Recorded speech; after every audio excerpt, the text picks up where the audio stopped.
నాకు కొంచెం టైం ఇయ్యి. కొన్నొద్దులంటే ఇంకెన్నొద్దులే. నీకు మొత్తానికే పిల్లగాళ్ళు గారు. ఆ ముచ్చట డాక్టర్లు మీతో చెప్పకుండా మీ దగ్గర పైసలు వసూలు చేద్దామని చూసి ఇదంతా నాటకం చేస్తాను కావచ్చే.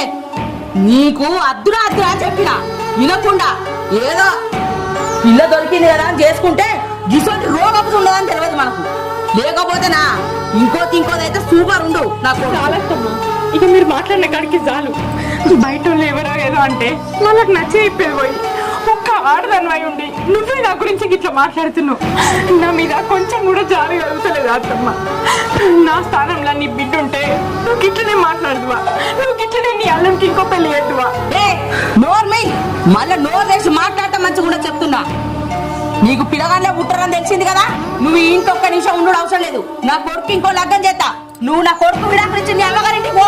అమ్మా ఊకోయే.